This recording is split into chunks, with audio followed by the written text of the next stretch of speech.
আজকের এই চমৎকার আয়োজন এমন একটা প্রেক্ষাপটে হয়েছে, বাংলাদেশের ভাগ্য নির্ধারণী, বাংলাদেশের ভবিষ্যৎ ভাগ্য কেমন হবে আগামী 12 তারিখ।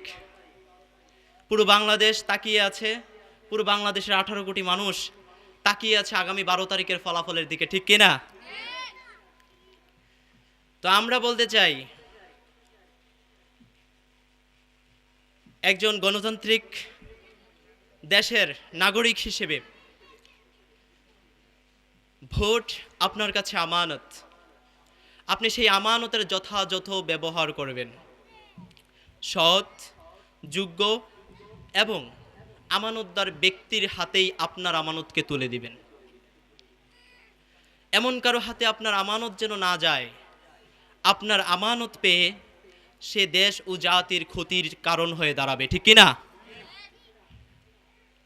আপনাকে জানতে হবে, এই দেশের মানুষ, এই জনপদের মানুষ আজাদি এবং ইনসাফের জন্য যুগে যুগে লড়ে গিয়েছে। আজাদির লড়াই তাদের রক্তের সাথে মিশে আছে।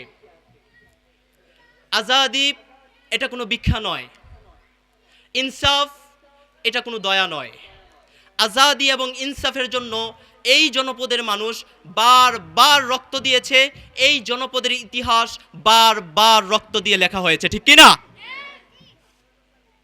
সম্মানিত উপস্থিতি, আজাদি এবং ইনসাফ এটা আমাদের রক্ত দ্বারা কিনা। কালজয়ী বিপ্লবী যারা ছিল, সেই বিপ্লবীদের রুহানি সন্তানেরা পৃথিবীর যেই জায়গায় গিয়ে দেখেছে বেইনসাফ, জুলুম, ফেসিবাদ, অন্যায়, অত্যাচার, কালজয়ী বিপ্লবীদের মহাপুরুষের রুহানি সন্তানেরা সেই জায়গায় ইনসাফের কথা বলেছে, সেই জায়গায় আজাদির কথা লড়েছে। ঠিক এই ইনসাফ এবং আজাদির লড়াই লড়তে গিয়ে এই জনপদের মানুষ বারবার রক্ত দিয়েছে। সর্বশেষ রক্ত দিয়েছে 24 জুলাইয়ের গণ অভ্যুত্থানে। 2000 ভাই বোন, আপামর জনসাধারণ, শহীদ ভাইদের ত্যাগের বিনিময়ে আমরা আমাদের আজাদি পেয়েছি, ঠিক কিনা? সেই আজাদিকে 500 টাকা, 1000 টাকার বিনিময়ে দিল্লির দাসত্বের কাছে টেন্ডারবাজ, চাঁদাবাজ, সন্ত্রাস যারা করে তাদের হাতে আমরা গোলামির জিঞ্জির পড়তে পারি না, ঠিক কিনা? আমরা আমাদের 2000 শহীদদের রক্তের সাথে গাদ্দারি করতে পারি? এজন্য প্রিয় ভাইরা আমার, বাংলাদেশের ভাগ্যাকাশ কেমন হবে এটা আপনাদের উপর ডিপেন্ড করবে। আপনাদের কাছে ভোট একটা আমানত, এমন তাকেই দিবেন যার মধ্যে ইনসাফ আছে, যে আজাদির লড়াইটা লড়ে, যে সন্ত্রাসের বিরুদ্ধে আপোষহীন, দুর্নীতির বিরুদ্ধে জিরো টলারেন্স, এমন ব্যক্তিকেই আমরা নির্বাচিত করে আমাদের প্রতিনিধি নির্বাচন করব, ঠিক কিনা? যারা ব্যাংক লুট করে, ঋণ খেলাপিতে জর্জরিত, এরকম চোর বাটপারদেরকে আমরা ক্ষমতায় আনব। সম্মানিত উপস্থিতি, যারা আপনাদেরকে নির্বাচনের আগে 500 টাকা, 1000 টাকার লোভ দেখায়া ভোট নেওয়ার জন্য দুর্নীতি করতে পারে, সেই ব্যক্তি নির্বাচনের পরে 500 কোটি টাকার দুর্নীতি করতে পারবে, এর গ্যারান্টি আছে না নাই? করেছে। গত 54 বছরের ইতিহাস আমরা আজাদির স্বাদ বারবার পেতে গিয়েও পাইনি। আমরা 47-এ লড়েছি, 71-এ লড়েছি, 90-তে লড়েছি, 24-এর গণঅভ্যুত্থান করেছি, কিন্তু আমরা পরিপূর্ণরূপে আজাদির স্বাদ পাই নাই। এজন্য প্রিয় ভাইয়েরা আমার, আমরা সেই আজাদিকে টিকিয়ে রাখার জন্য এক একজন সেনাপতির ভূমিকা পালন করতে হবে। যেখানেই অন্যায় আসবে, যেখানেই বেইনসাফ আসবে, সেই জায়গায় আমরা ইনসাফের কথা বলবো। যেই জায়গায় জুলুম আর ফেসিবাদ আসবে, সেই জায়গায় আজাদির লড়াইয়ের কথা বলবো।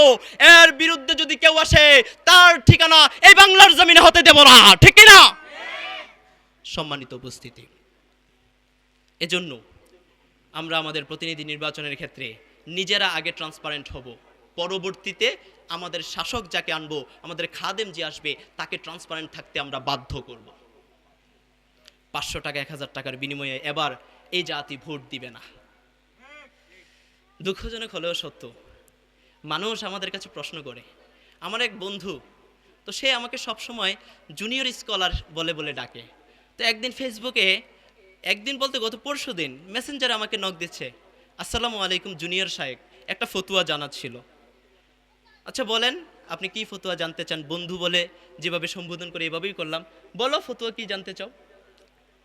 তো বলে, এই যে সামনে নির্বাচন আসতেছে, কোনো প্রার্থী যদি আমাকে 1,000 টাকা 2,000 টাকা ভোটের বিনিময়ে দান করে, ওই প্রার্থীকে ভোট না দিয়ে যদি আমি অন্য কোনো প্রার্থীকে ভোট দেই, এটা কি মুনাফিক হবে?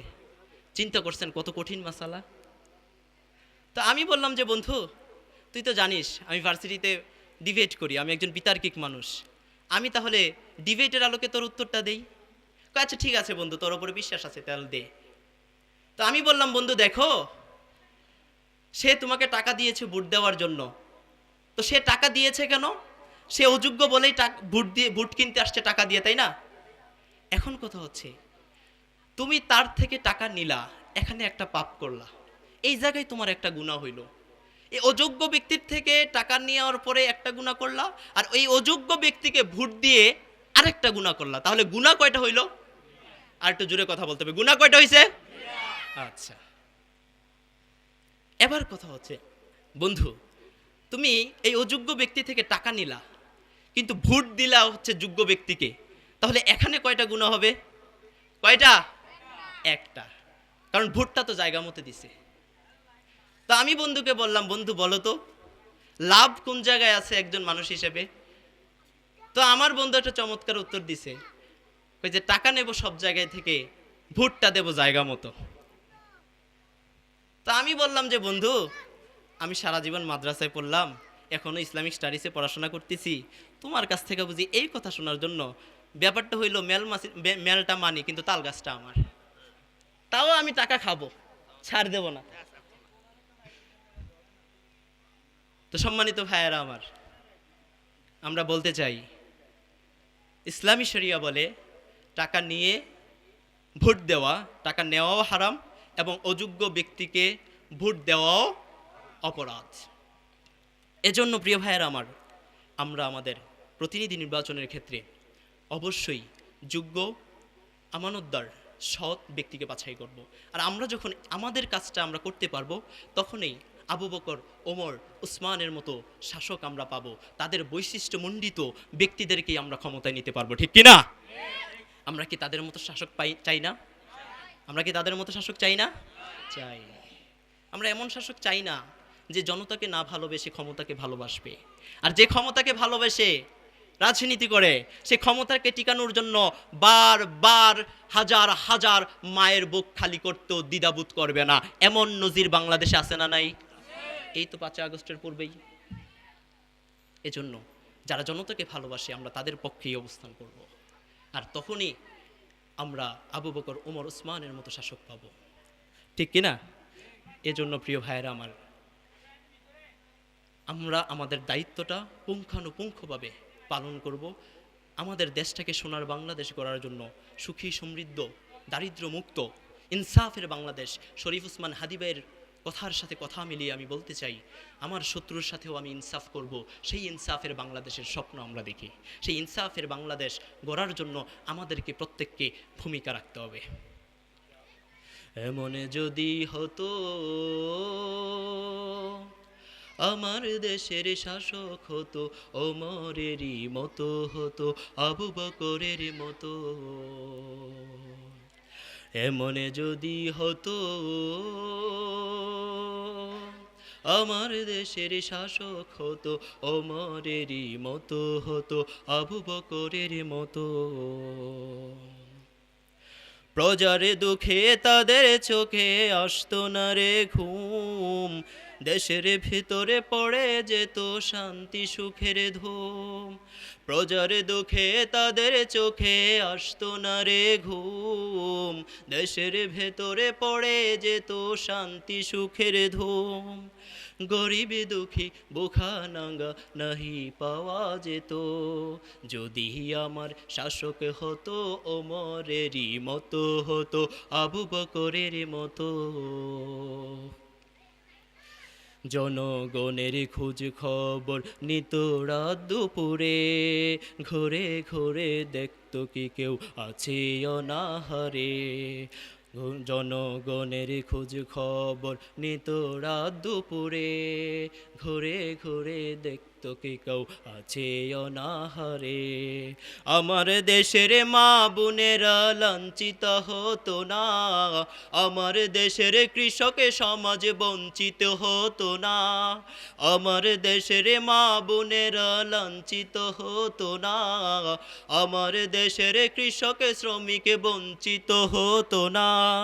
ধনী গরিব ভালোবাসার জীবন ফিরে পেত, যদি আমার শাসক হতো ওমরেরই মতো হতো, আবু বকরের মতো। আমরা আবু বকরের মতো শাসক চাই কি চাই না? আল্লাহ তাআলা আমাদেরকে আবু বকর ওমরের মতো শাসক দান করুক, পড়েন আমিন।